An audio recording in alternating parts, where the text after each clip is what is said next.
let's talk about hope first, okay? Hope is misunderstood. It's far more than just mere positivity. Hope is not a Pollyanna attitude. It's not just seeing the glass as half full or wearing a set of rosy colored glasses that taint your view of reality. It's not denial. It's not sticking your head in the sand and hoping that storms will pass and leave you unscathed. Hope is not a strategy. I take exception to that, and I'd like to dispel that myth because I believe that hope is actually the foundation of all strategy. It is your best strategy. I mean, if you think about it, Brendan, from a practical standpoint, if you're involved in an endeavor and the people that you're working with view that endeavor as hopeless, what's the chance of your success? In today's episode, I talk with best-selling author Dr. Randy Ross about his book, Fireproof Happiness, Extinguishing Anxiety and Igniting Hope. Randy's worked with renowned brands like Delta, GE Appliances, McDonald's, and Chick-fil-A. Randy will share the 4 beliefs that drive hope and how to be the best for the world instead of the best in the world. So why stick around? Well, it's proven that high hope people are more productive, healthier, happier, and live longer than low hope people. So stay tuned.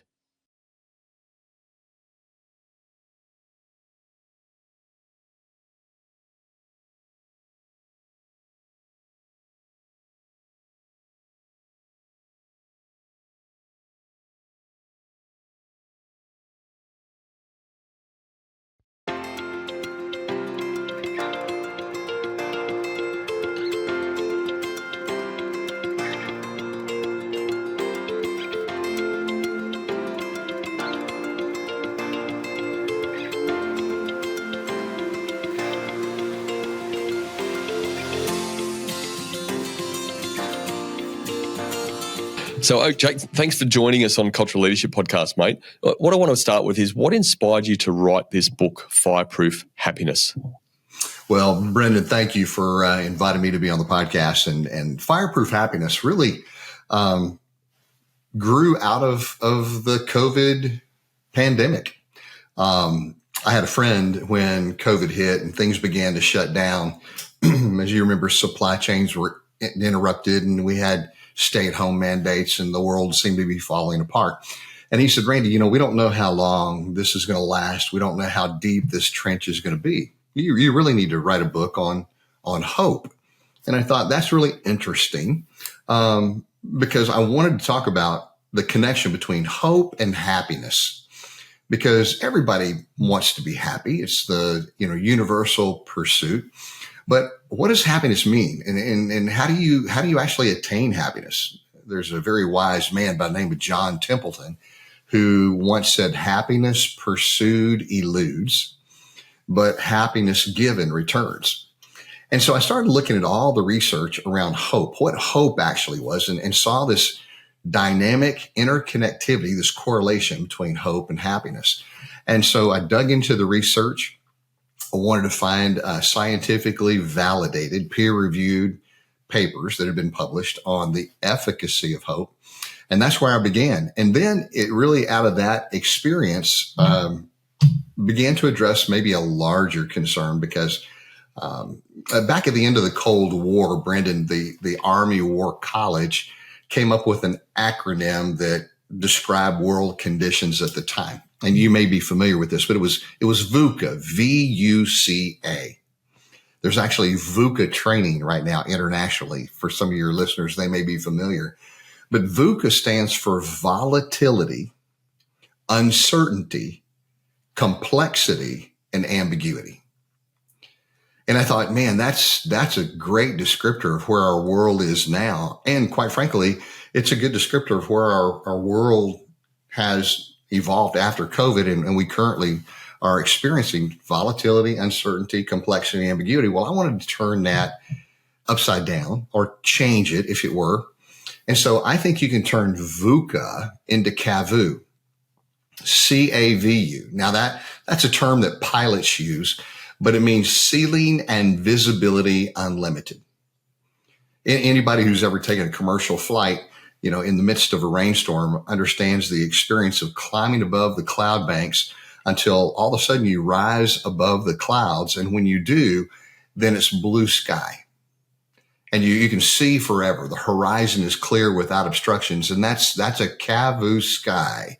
When a pilot says ceiling and visibility unlimited, that's what they mean. And so I wanted to write a book that would help people who were experiencing a VUCA world create CAVU, a blue sky life. And so that's the genesis of the book.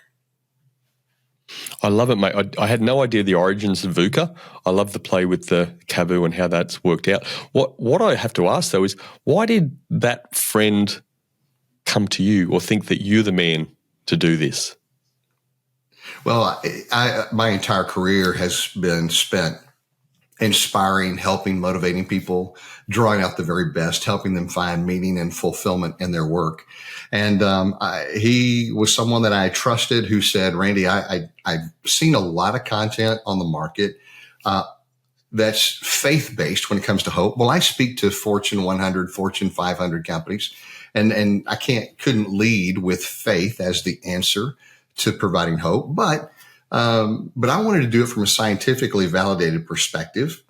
And I really found that there was an immense amount of research, surprisingly, that talked about the connection between hope, happiness, health, longevity, productivity, and how it tied into faith as well. And so I combined all of that and really tried to help people understand what hope was, because I think hope is one of those things that if you ask people, they would tell you that it's absolutely essential to sustain the human spirit. But if you ask people to define hope, they have a real hard time doing it, because it's one of those ethereal concepts that sometimes is difficult for us to wrap our head around. And so I wanted to make it very practical, easy to understand, clearly defined, and come up with some practices, as well as unpacking some of the principles that would help people apply it. And I will ask you to define hope for us, but also when you do that, can you define this term fireproof happiness, just so our listeners have got an idea of what that, set the context of it? Sure. Well, let's talk about hope first, okay? Hope is misunderstood. It's far more than just mere positivity. Hope is not a Pollyanna attitude. It's not just seeing the glass as half full or wearing a set of rosy colored glasses that taint your view of reality. It's not denial. It's not sticking your head in the sand and hoping that storms will pass and leave you unscathed. And maybe a lot of your listeners, maybe you've heard this phrase, hope is not a strategy, right? I've had a guest on the show say exactly that. A lot of people banter that about in corporate circles. And I understand what they're trying to say, but I take exception to that. And I'd like to dispel that myth, because I believe that hope is actually the foundation of all strategy. It is your best strategy. I mean, if you think about it, Brendan, from a practical standpoint, if you're involved in an endeavor and the people that you're working with view that endeavor as hopeless, what's the chance of your success? Very slim. Pretty minimal. So every worthwhile endeavor has to be built upon a foundation of hope. So I define hope after kind of pulling together the research and just coming up with a working definition.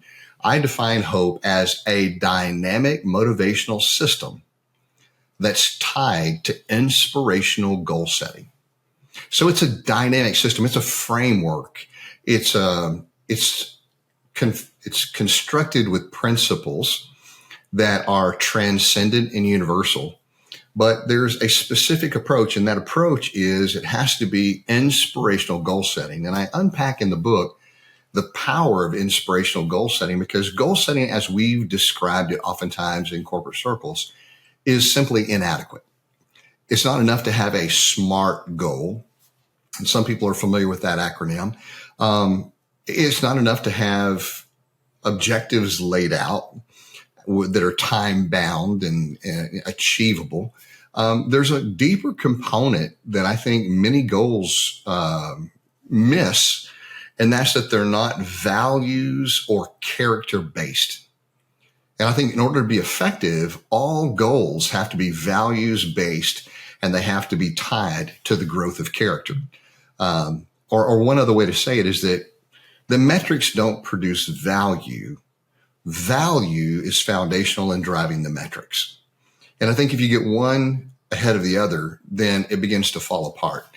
And so everything we talk about is foundationally built upon principles that are transcendent and transformative from the field of axiology. That's fun for me because I have the chance to travel the country and go around the globe unpacking these principles of axiology and talking about how they can be applied to enhance performance and help people find deeper meaning and fulfillment in what they do. Yeah, and I know that we wanted to unpack this term in a bit more detail in axiology. But what I'd like you to do before we go there is, can you just give a real-life working example around sort of hope and how it's linked a dynamic system tied to operational goal setting, and then that bit particularly about the values and character-based side of that? Yeah, well, let's build a case for hope, shall we? Mm. And so Sounds if we talk about just sheerly the impact that hope can have, some things that are definitely worth considering for any business owner are the fact that hope leads to lower absenteeism, which is very interesting. Matter of fact, there was a study done by James Avey at the Central Washington University. And they did a data analysis of a Fortune 100 company in the high-tech space that had 179,000 employees. And they did a swath study of that group. And what they were able to determine is that high hope engineers in that environment missed work on average beyond their regular time off, paid leave. They missed only 3 days or less a year in work compared to their low hope counterparts that took off on average or lost on average 10 days per year. And after all the data was crunched and brought together, they discovered that the low hope engineers represented 4 times lost productivity of the high hope counterparts. So literally, hope was the single greatest factor in determining whether or not someone was going to just simply show up. And as we know, showing up is half the work, right? That's where everything begins. That's one thing. Another study that was done showed that high hope individuals are 14% more constructive, more productive than their low hope counterparts. And if you think about that, that's pretty impressive. That just simply means that high hope individuals, if they were to work 7 days a week, get more done in 6 days than their counterparts get done in 7 days. Also discovered that high hope students on average scored an entire grade higher, 10-point differential than their low hope counterparts. And in the United States, hope was a greater predictor of success in law school, even than the LSAT, which is the entrance exam for law school, which again is relatively fascinating. But high hope individuals are healthier, they're happier, they're more productive, they live longer. So longevity is a piece of that. And all of this information just proves the business case for the need to emphasize hope. And hope, the direct link between hope and happiness, as I unpack in the book, is very, very clear. Could it be true to say that hope and belief could be used interchangeably? Well, hope has 4 foundational beliefs. And maybe it'd be a good time for us to unpack those because we call them the buoyancy beliefs of hope. I guess definitely let's unpack those. What I just want to say, just as I'm listening to you, and it all makes perfect sense, Randy, absolutely, and what the research is saying. I'm just looking back, and even when you refer back to the hope is a strategy, like I know that when you take that as a simple statement, what that the context of that statement means. But then, you being you and the research you've done and uncovered is sort of unpacking that a bit more, that if you don't have hope, and I guess this is where I just came to belief, if I don't have hope or I don't believe in someone or something, then I'm not going to have that enthusiasm or any of that sort of drive to go and get stuff done, am I? That's right. I mean, foundationally, essentially, that's exactly right, because hope is this idea that I have a destination.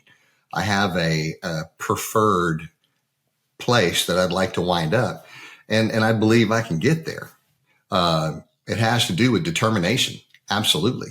And so that's an essential part.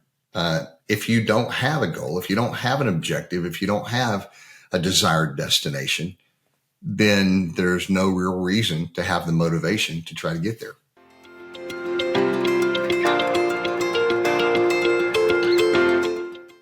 I guess before we started recording, we got to know a bit about each other and things like that. And you guys have got a fantastic trip. You and your wife have got a fantastic trip planned coming up. But you wouldn't have the drive to, I know it's not you, it's your lovely wife planning all this and stuff like that. But if she didn't have the hope that this is going to be a fantastic trip and it's going to be a great time for us and we're going to have so many memories, why would she bother? So this is where the hope, it sort of feels like me, and I've got a bit of a business improvement background. Hope to me, and how you've explained it, how you're reframing my mindset around it, is that it's almost like the root cause for so much stuff. Like if you can build hope, then you have the energy, you have the drive, you have the resilience, you have the whatever to help take you through to whatever that next step or steps are going to be. That's exactly right. You're spot on. Mate, that now seems like the perfect time for you to unpack. How do we give people hope? How can you help people become more hopeful, if that's right to say? Yeah. There are habits of hope. We might want to talk about some of those in just a little while, but it begins with a belief system, and you're absolutely right. And there are four foundational beliefs of hope. The first is positivity. In other words, I believe that my tomorrow can be brighter than today, no matter how dark or how bleak today may be. So it begins with positivity. And there's a lot of research that's come out of the School of Positive Psychology, the University of Pennsylvania, Dr. Martin Seligman. And it's very, very helpful. And I'm a big believer in that. But here's the interesting part. Positivity or optimism is not enough to sustain you during the darkest days, which is what the research revealed. And I think that's fascinating, but it is foundational. So positivity is the first belief. The second is responsibility. I'm not a victim of circumstance. I have a say in how my life unfolds. And it's this idea that there are so many things in our environment, in our world, over which we have little or no control. But the one thing we do have control over is ourselves and how we respond to it, and how we choose to emerge on the other side of any challenge. So you have positivity, then responsibility. The third belief system is agility. And agility simply says there's not one single way to reach any desired destination. That if you have a picture of a preferred future, you pursue a path in an attempt to get there. But if that path is blocked, if there are obstacles there that you did not expect, then you can always choose an alternate path. You can choose another route. You can choose to clear the obstacle, or sometimes you can choose, if it's too costly to consider, you can choose to re-goal. But the idea of agility means that there are multiple ways that we can get to any desired destination, and through creativity and collaboration, we can make it happen. And then the last one is your reality. You have to embrace the totality of your reality, no matter how harsh it may be, because it simply says that any pursuit is going to be met with certain obstacles. In other words, very rarely when we pursue a goal is it all clear sailing. It's not always going to be CAVU skies. We still have to rise through the storm before we come out on top. So we have to acknowledge right up front that there will be challenges along the way. So it shouldn't surprise us, but we need to prepare and then have the emotional fortitude to endure or persevere through those. So positivity, responsibility, agility, and then your reality. Those are the beliefs that undergird a healthy, high hope quotient. And when we embrace those principles, then we can begin to apply the practices as well, or what we call the habits of hope that surround those to be able to accomplish whatever it is that we set our minds on. But the belief system, the buoyancy beliefs of hope are essential to elevating our hope. I love it. Positivity, responsibility, agility, reality. You've defined each one of those. A friend of mine uses the word hope a lot, and she uses it as an acronym in helping one person every day. Mm-hmm. So let's piggyback off the back of that. Helping one person every day. Talk us through how you would help me, a business owner who is feeling hopeless. How do you help me have these beliefs, and then we can drive into the habits? Okay. Well, I love the idea. I feel not hopeless, by the way. I have hope, but let's use me as an example, Randy. Hopefully, I'm solvable. I hear you. No, I think, and that's a great statement to make, because I think there are times that we all struggle with hope. You know, in our darkest hour, let's just acknowledge the reality that every single one of us faces challenges in life, that the universal thread that winds its way through humanity and puts us all on the same playing level is the fact that we all, as human beings, experience suffering. Now, your suffering may be different than mine. My challenges that I face are totally different than someone else's. But the reality is, suffering allows us to be connected in humanity. But I think one of the things that happens when we go through challenging times is that we have this tendency to turn the focus inward and think about ourselves. Woe is me. Why is this happening to me? I can't believe that this is taking place. And to your friend's point, helping one person each day, when we turn that focus outside of ourselves and we begin to focus on doing good for other people, we know psychologically that's one of the fastest ways that someone can rise out of depression. So to get the focus outwardly rather than inwardly, the first thing I would do for a business owner is talk about the need for him or her to take care of their people. That as they focus on taking care of their people, their own anxiety will be alleviated. Or as they think about creative ways to go about meeting their needs.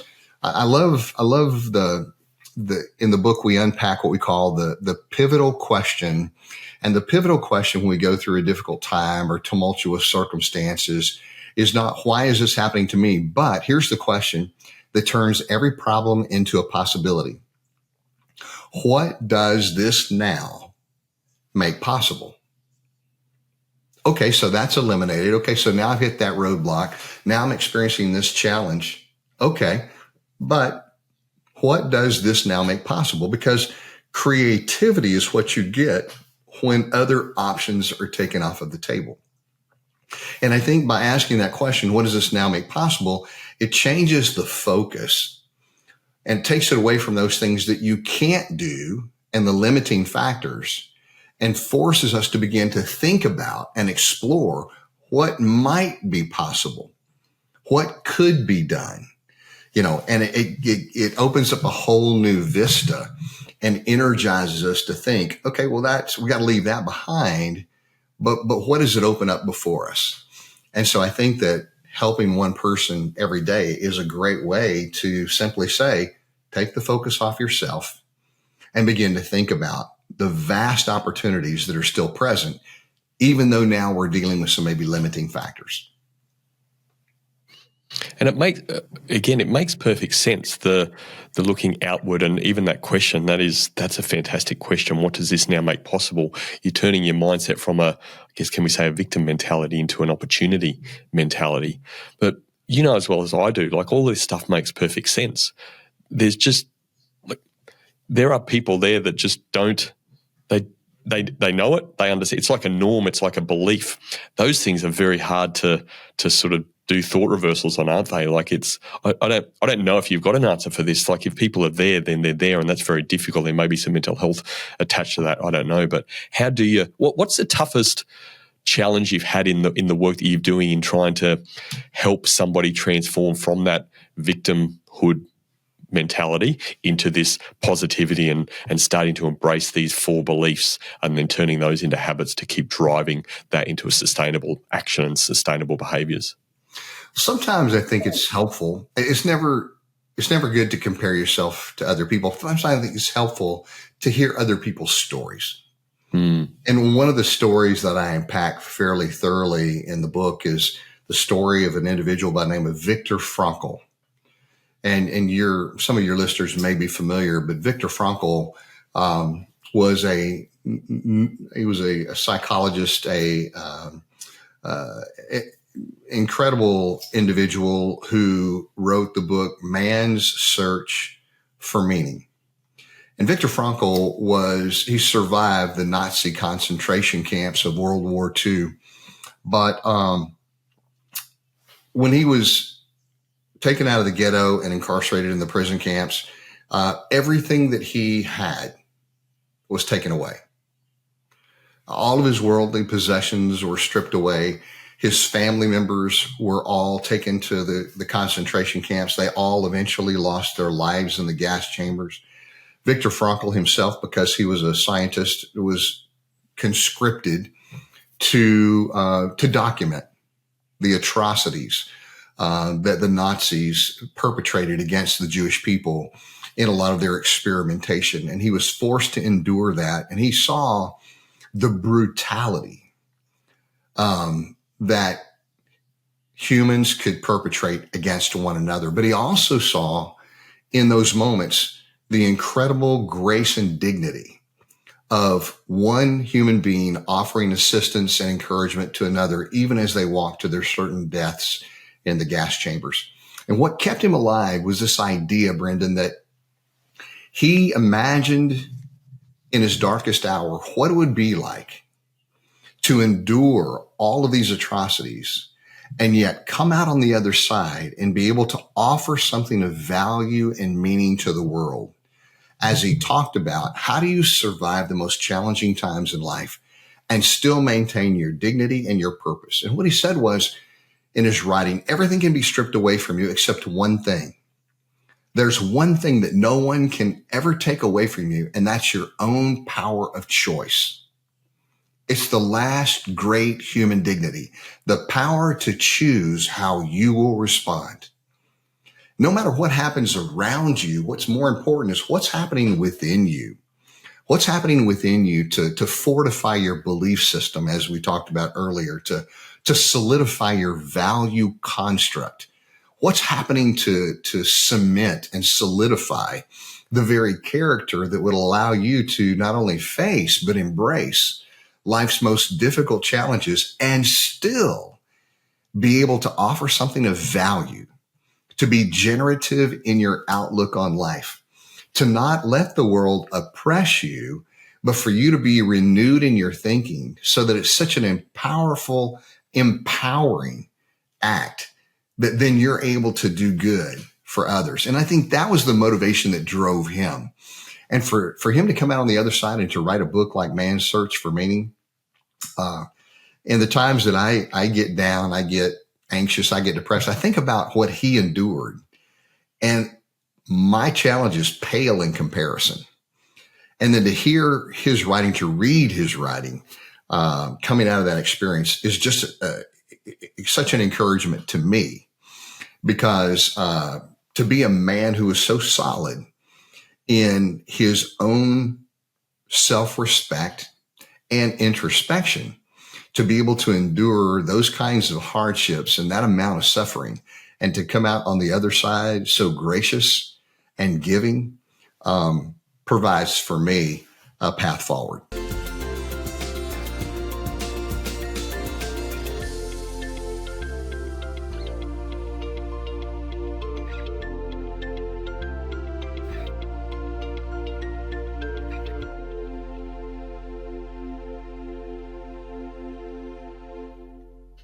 Yeah, and it's certainly it's a powerful history and a powerful comparison, isn't it? And there's so much learning and power in some of these historical moments, fortunately and unfortunately.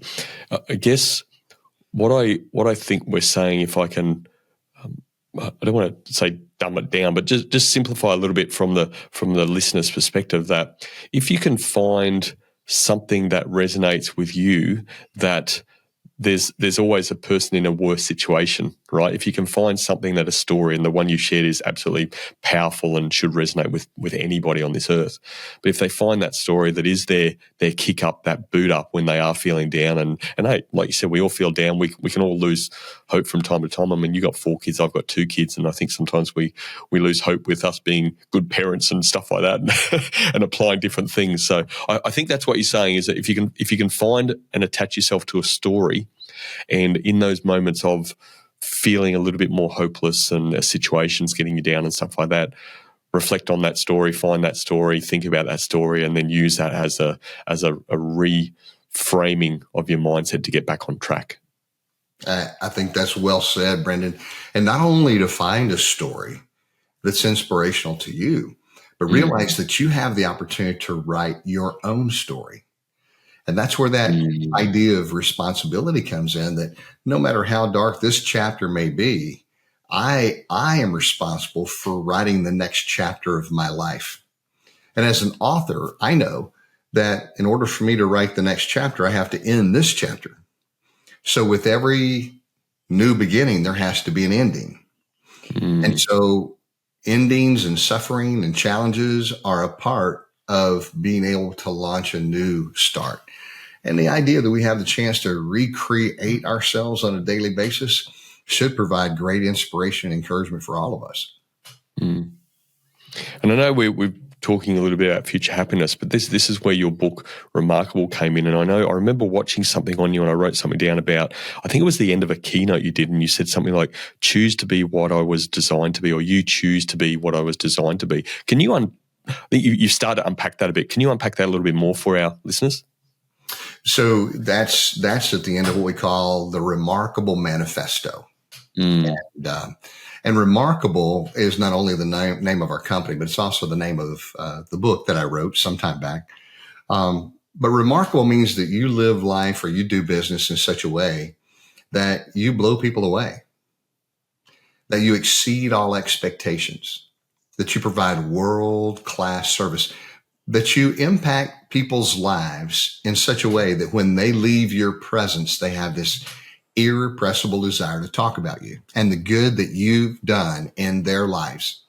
And when people are remarking about you, then you indeed have become remarkable. So it's about, how do you impact other people's lives for good?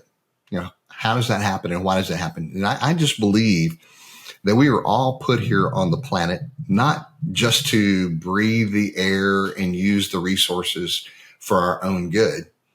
But, you know, my mother used to be a big fanatic. She raised all of us, and she said, wherever you go, when you leave, it should be better than when you got there.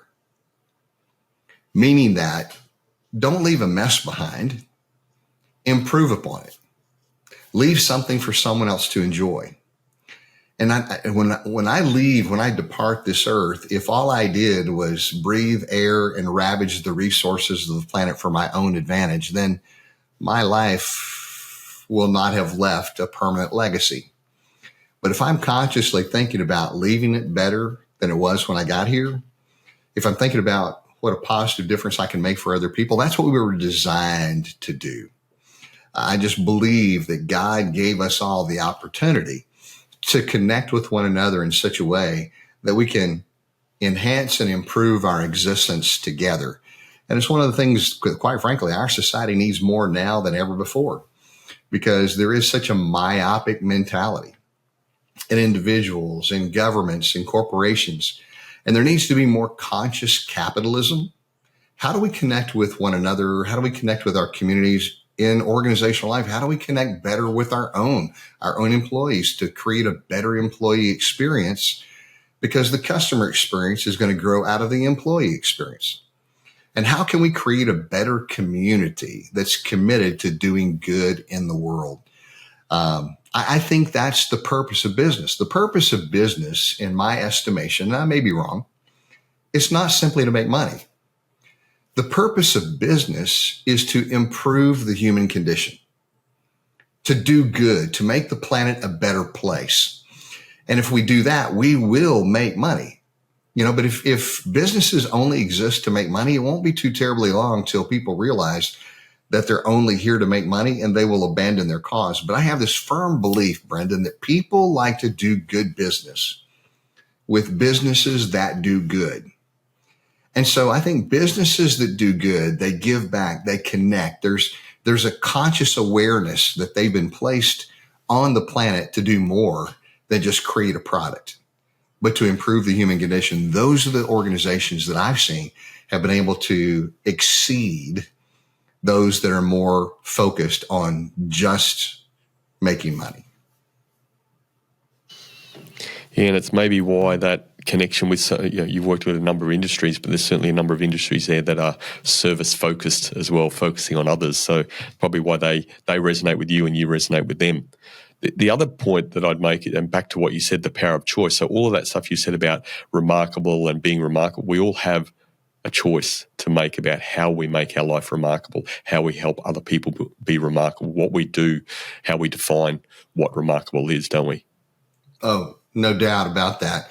We talked a little bit about axiology at the beginning of the podcast, and axiology is a fascinating field of study. It's a strain of philosophy. It goes all the way back to Plato and Socrates, and it's about virtuous living. But at its very heart, axiology is an attempt to define and measure good. But when it comes to organizational life, what axiology is all about, it's about creating movements of good.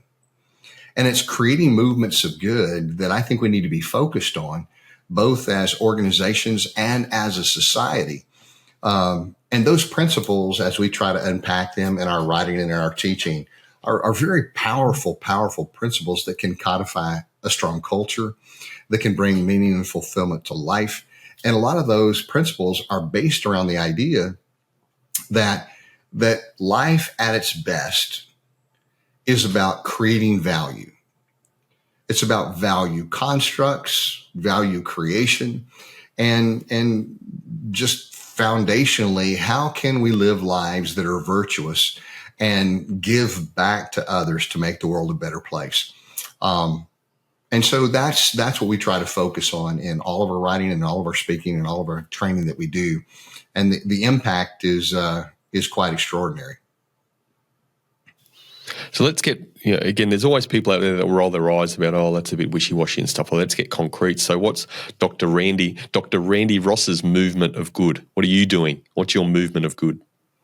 Well, my movement of good is very simple. You may be familiar with the Gallup research about employee engagement. And Gallup's been doing their research for the last 20 years on engagement, not only of the American workforce, but the global workforce. And we know now that less than 1/3, globally, less than a quarter of the workforce is highly engaged, which means that they have very little emotional attachment to the work experience, only 25%, which to me is horrific, because that means that 3/4 of the planet wake up and they hate going to their job. So for me, I'm on a mission. I'm on a mission to help people find deeper meaning and fulfillment and passion in their work, because life is too short not to enjoy what you do.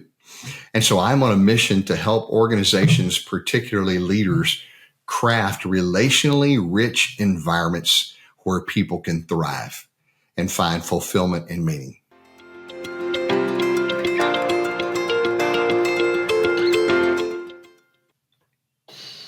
Love it, mate. And underpins all that is making them find hope, helping them find hope. So how do you, just back to that point around hope, what are some of the habits that you sort of started to allude to a little bit ago around helping people be more hopeful and finding hope? They've got these beliefs, they've got these 4 beliefs. Now we're getting into the habit side. What do people do?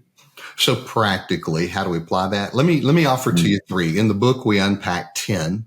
They're actually more than that, but we wanted to focus on 10 habits of hope. You're going to give us the top 3. I'll give you the top 3. The first one, and this may surprise a lot of people, but you have to have your own personal mission statement. What is your personal life purpose? Every organization worth its salt has a purpose statement, a reason that they exist. They have a mission statement. What are they here to do? But as I ask leaders and just the workforce in general, what is your life purpose statement? Very few people have one, or at least they don't have one that they can articulate clearly. And everyone needs to have a clear life purpose statement. As a matter of fact, if you go to our website on the resource page, there's an opportunity. You can get free worksheets to create your own life purpose statement. But everybody needs to have that because it sort of serves as the North Star, the Polaris in the night sky. Brandon, you and I were talking about before we started recording the fact that I'm a certified captain. I love to sail. Well, every sailor worth his salt, he knows exactly where the North Star is because the North Star gives you your position in the night sky. You know where you chart your course according to where you're in relationship to the North Star because it serves as a guiding light, literally, to help you find your way. And I think everyone has to have a mission statement, a life purpose statement that does the same thing. So that's the first thing. The second thing I would say. Before you go on that, what's yours? My personal life statement. You may have mentioned it already. In my words and in my deeds, I exist to inspire people to be remarkable. Now, that may not mean a lot to you, but every single one of those words is highly impactful for me. In my words, because I'm an author and I'm a speaker and my words are important, and I kind of pride myself on being somewhat of a communicator, but it's not enough to be in my words. It has to be in my deeds too, because if my deeds don't resonate with my words, then it's not consistent. So in my words and in my deeds, in my lifestyle, I want to inspire people. I don't consider myself to be a motivational speaker. I'm not trying to get people to do things they don't want to do. I want to inspire them. I want to light the fire within them so that they can pursue their own passion. I want to see that come to the forefront. So I want to inspire them to be remarkable. And remarkable, we already unpacked that earlier, what that means. It means to live life in such a way that you blow people away because of the good that you've done, and they begin to remark about the positive impact that you've made in their life. So that's my personal life purpose statement. But the second thing is, I love it, mate.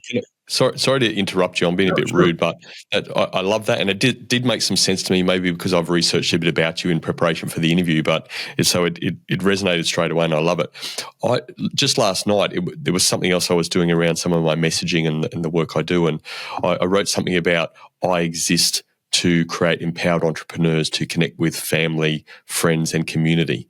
I know this is not a right or wrong thing, but does that feel good enough to be a mission statement? Like this is deeply meaningful for me for a number of reasons. Absolutely. And here's what I encourage people to do. Start. Write it down. It's a pretty powerful place to go, isn't it? Just start. Just start. Mine has evolved. I've sharpened it. I've refined it over the course of time. Some things that I used to embed within there, I've let go of, and I've latched onto other components. I've crystallized it. I've shortened it. So just start. Just get a start. Who are you? What are you committed to? And what are you here to do? Because, a life that's not on course, what is it? The unexamined life, right? Is not going to be a productive life. And so just start and give yourself grace and refine it and make it better as you go. But just get started. Great advice. Mate, I'll let you go to point 2 now, if you like. Okay. So let's see how I'll take point 2. Let's just say, and this is a very impactful, we'll just do a relational inventory. In other words, in all of our lives, we have what I call balcony people and we have basement people. There are some people who stand in the balcony and cheer you on. They're your cheerleaders. They applaud your success. They encourage you. They draw you to a higher level of living. They want to see you play your A game. And we need to have more balcony people in our lives and fewer basement people. Basement people, not people who literally live in the basement, but people who drag you down. Those who don't energize you, they deflate you. And so we all need to do a relational inventory and begin to expand hope-filled, optimistic people who are influencing our lives and begin to limit those. And we may choose to help a few people who are struggling, and that's great. But if those in your world are more downers than uppers, then you may need to make some changes and put up some guardrails and draw some boundaries to begin to eliminate some of the negative voices in your world so that you have a chance to emerge more hopeful and optimistic. So the second thing I would suggest is do a relational inventory. With whom would you like to spend more time? And maybe we need to invite more people that are productive and positive into our lives and begin to eliminate people that are a drain on us to put ourselves in a better emotional state of health. And then a third one I would say is, again, sorry, mate, I've interrupted you again, haven't I? We should just cut these out of the interview, my interruptions. But again, the quote that resonates is that Jim Rohn quote: "You're the average of the 5 people you spend the most time with." So that relational inventory makes a lot of sense. If you're spending time with people who you're feeling like you've just been sapped of all your energy and stuff, then I mean, what I say to people, it's not about cutting your friends out the equation, but just be conscious about the amount of time you're spending with those people. Because if you're spending a lot more time with those people than those that are lifting you up, again, the basement people versus the elevator people, the balcony people. I love that. The basement people versus the balcony people. Spend more time with the balcony people. That's what I say. So I think that's what you're saying, mate. I'm on board with you. Well, and your mother used to say this all the time, right? That birds of a feather flock together. And show me the 5 closest people to you, and I'll show you the trajectory of your life, because they're going to influence your final destination. And so it's not a matter of cutting all negativity out of your life. You can't do that. Everybody has, that distant uncle that's crazy or the family member that's a drain. We all have that we can't avoid them, but we can begin to limit their impact and their influence in our lives. I'm just hoping that I'm not the person that my friends are starting to think, actually, I need to spend less time with him. And hopefully yours aren't doing the same thing as well, mate. Exactly. It's probably a good thing to ask, people around you. I hope I'm not your cousin Eddie, right? Exactly. Anyway, I'm starting to knock a bit of my own ego here. So let's go to point 3. And this is probably one of the most crucial. And I say that the third thing is you need to set values-based inspirational goals. And I said earlier when we were talking that a lot of our goal setting is ineffective because it's not character-based. Let me give you a quick illustration of that, Brandon. Oftentimes we set metric-driven goals for ourselves. I'm going to reach this, milestone of success by this period of time. I'm going to make this much money. We're going to grow our company to this size. And there's nothing wrong with metrics, but they're incomplete. Let me every year, after the holidays, first of the year, January, everybody makes New Year's resolutions. New Year's resolutions are goals. What's the most popular, common New Year's resolution that most people make every year? Well, I've eaten a lot. Lose weight, doesn't it? I've eaten a lot coming through the holidays. So I'm going to commit. I'm going to lose some pounds. Let's just say my goal, I'm going to lose 10 pounds. Not a bad goal. But so what do we have to do if we're going to lose 10 pounds? Well, there's certain things we have to do. We have to eat well. We have to count our calories. We have to exercise regularly. We have to hydrate. We have to get good rest. But here's where the problem comes in. Because we're so focused on the metrics and what we have to do, and there's no character foundation to it, what ends up happening is we do that. We eat well, we watch our calories, we exercise for a period of weeks, and then we're beginning to make some progress. And then all of a sudden we go out to our favorite buffet. And what happens? We all go through these mental gymnastics. I've been so good that I'm going to reward myself tonight. And so we go back through the buffet line twice, or we hang around the dessert tray too long, and we self-sabotage, right?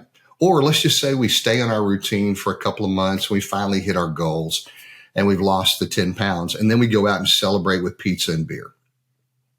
And again, it sets us back because that's a sheerly metric driven goal. I'm going to lose 10 pounds. But what if instead of that, what if we packaged it differently? What if we infused values?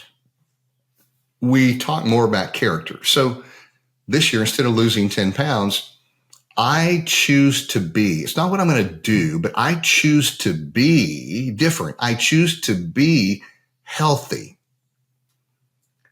Now, what's a healthy person going to do? Well, a healthy person is going to watch what they eat. They're going to be cognizant of their calories. They're going to work out. They're going to exercise. They're going to hydrate. They're going to get good rest. They're going to see the doctor. All the things that we do are pretty much the same. But now when I go to that buffet 2 or 3 weeks after I kick this off, I get there and now it's not, I've been so good, I'm going to reward myself. But now the question is, what would a healthy person do? A healthy person makes a good choice. So I continue to eat healthy. So the foundation, the basis of what I'm doing is driven by a value construct. It's not just a matter of hitting certain metrics. And I think organizationally, sometimes we miss this. You know, organizations are notorious for setting high and lofty goals. We're going to be the biggest and the best. And the question I ask is, who cares? And the team members are going, who cares? We don't want to be the biggest and the best. It's not about being the best in the world. Here's my question. What if we were to choose to be the best for the world? What if instead of making more money, we wanted to do more good, and we make more money so we can do more good? So now all of a sudden the mentality shifts, and it's not about the widgets and the products and the services that we provide, but it's we do that because we want to make a difference. I've got a real life illustration of that. There's one company here in our country that you'd be surprised. They're in the quick service restaurant space.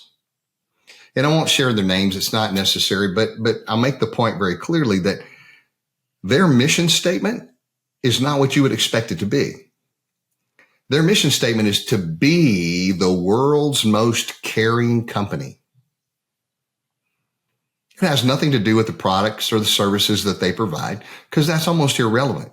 That's what allows them to be caring. But they are on mission to be the world's most caring company, to care for their own employees, to care for their clients, to care for the customers who, frequent their establishments.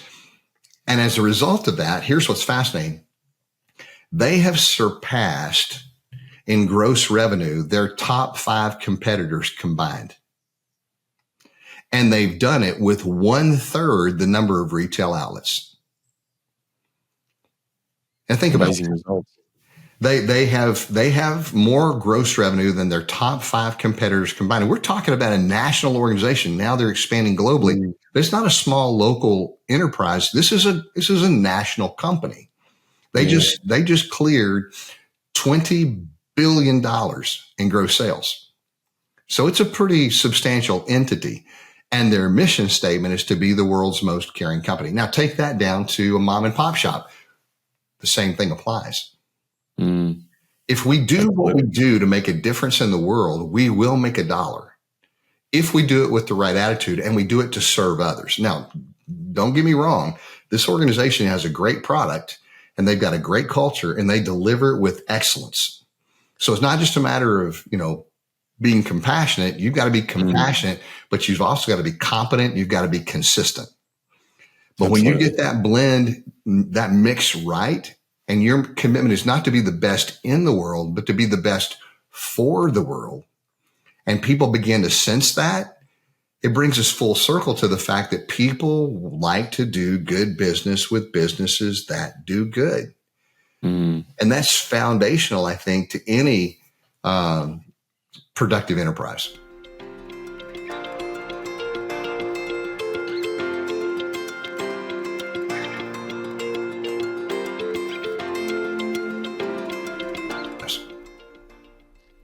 Yeah, I couldn't agree more, mate. No, if I'm linking everything that you've said in a short statement, it's one of those, it's almost like the hope to be that identity of caring for people, then that's what drives their actions, their goals, and all that. So, back to that value-based, or that third point, the value-based inspirational goals. They have hope that they can be that organisation. Therefore, that's driving their activity, whatever activity and whatever that spreads to. Yeah. Here in the States, our Constitution says, of the people, for the people, by the people. The same thing is true with any organization. Of the people, for the people, by the people. It's all about the people. It's not about the product or the service. It's not about the economy. It's about people. At its heart, everything is about how are we taking care of people. And that's true of our nuclear family. That's true of our organizations. That should be true of society, because it all gets back to these principles of axiology. How do we define good? How do we measure good? And how can we create movements of good in the world? Yeah, spot on, mate. It also answers the question why, unfortunately, there are people in this world that have tough lives. And in my experience, 10 out of 10 times, they always have problem with people. They don't connect with people. They don't hold good relationships with people at all. They may be very competent, some of the things they do, but if they haven't got that relationship building ability and that ability to maintain sustainable connections and relationships, the world falls over pretty quick, mate. Yeah, it does. It does. It's all about connecting with human beings. Isn't it, mate? Yeah, we're definitely on that page together without an absolute doubt. Let's start to close this out a bit, mate. There's been fantastic value out of this conversation without a doubt. What would you like to leave business owners with, which is the majority of my base and listenership? What would you like to leave listeners with, the business owner types, of just one bit of advice you would give based on what you've spoken about today? I would say pay close attention to the emotional health and well-being of your people. These are times, again, VUCA, volatility, uncertainty, complexity, and ambiguity. There are a lot of people that are struggling in silence. And I think when we express concern and compassion, when we take care of people, it will produce rich dividends. And that's not why we do it. Fundamentally, we do it because it's the humane thing to do. But making sure that your people are in a place where they can flourish. This idea of flourishing in organizational life is beginning to take root. We're beginning to see the ROI of care. There's a lot of research being done right now on just the impact of caring for people and what it can do to your organization. But I would say take care of your people so your people can take care of your customers. Again, I love it, mate. It's absolutely not rocket science, is it? You just live that, keep that there, and do it every day. It can make a world of difference. What, in regards to just that, almost the final question, but in relation to your book, Fireproof Happiness, how do you see that in all these workplaces? Things change so quickly. How do you see that, either your work or the need to the application of that book evolving over time? Well, I appreciate that question because things are morphing rapidly. Whether we're talking about remote work or the challenges that we're facing, economically, politically, relationally, emotionally. But I think that the principles that I unpack in the book are both transformative and they're transcendent, meaning that they are universally true, that they've been around forever and they will exist forever and they will be impactful forever. So the principles that we talk about in Fireproof Happiness, it really has to do with creating an internal system, a belief system, and a structure where that no matter how intense the circumstances may be externally, that we're always able to elevate above those. My wife and I went on a trip not too terribly long ago to a place in California. It's Napa. It's wine country. And we had this extraordinary opportunity to take a hot air balloon ride over the Napa and Sonoma valleys. It was beautiful, absolutely beautiful. But when we got there early that morning, Brendan, they were filling these brightly colored envelopes with heat. They had 2 massive butane tanks that were shooting 13 million BTUs of hot air into those canvases. And it was enough to incinerate everything around it, but they were able to masterfully harness and capture the heat to the point that those big balloons began to rise and then waft back and forth in the morning breeze. And finally, when they were filled, the basket began to lift off of the ground. We got on board and we ascended. And it wasn't too terribly long as we got off the ground that all the breeze that we experienced on the ground was gone, because now we were literally riding with the wind. And it was a very surreal experience because the wind that had buffeted us on the ground now was no longer a factor because we were being carried on the wind. And it was an incredible experience that kind of encapsulates everything that we're talking about, because in order for those balloons to rise, they had to capture the heat.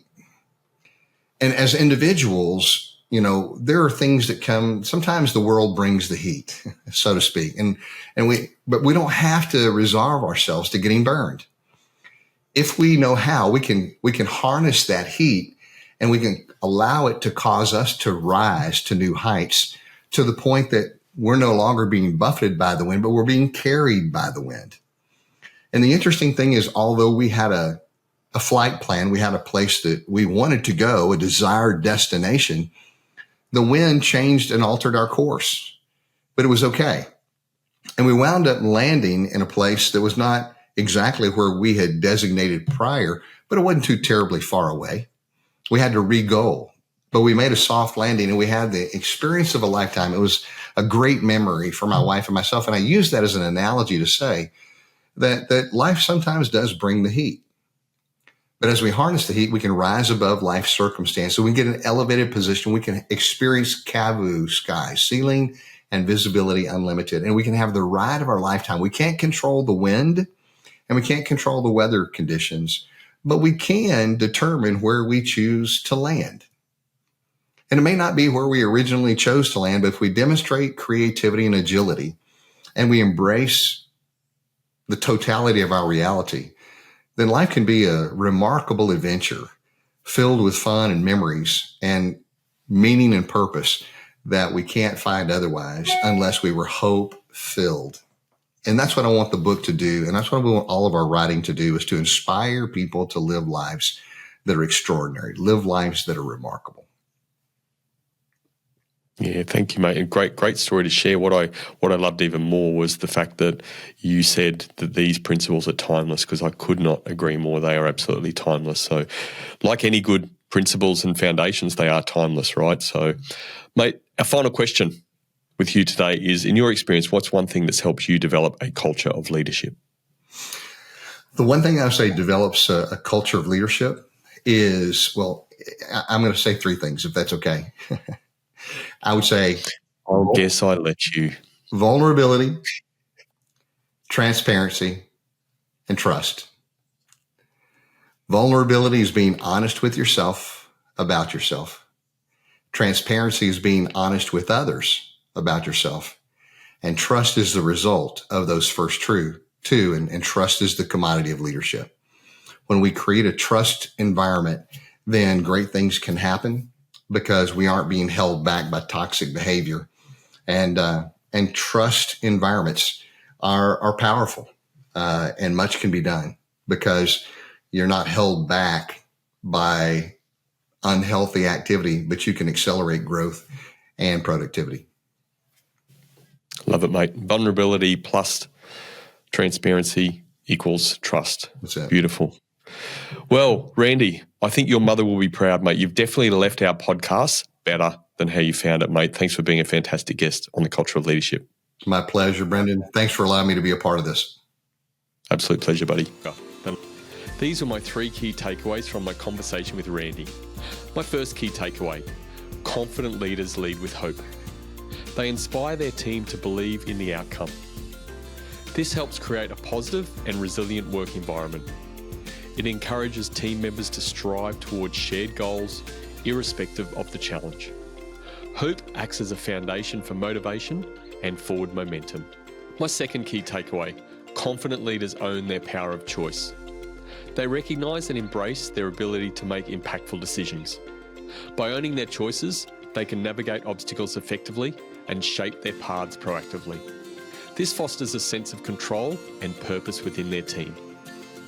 My third key takeaway: confident leaders are remarkable. They stand out by embodying confidence that resonates with their team. This confidence inspires trust, commitment, and excellence, driving teams to achieve outstanding results and fostering an environment where individuals feel valued and motivated to perform. So in summary, my three key takeaways were: confident leaders lead with hope, confident leaders own their power of choice, and confident leaders are remarkable. Let me know your key takeaway on YouTube or at thecultureofleadership.com. Thanks for joining me, and remember, the best outcome is on the other side of a genuine conversation.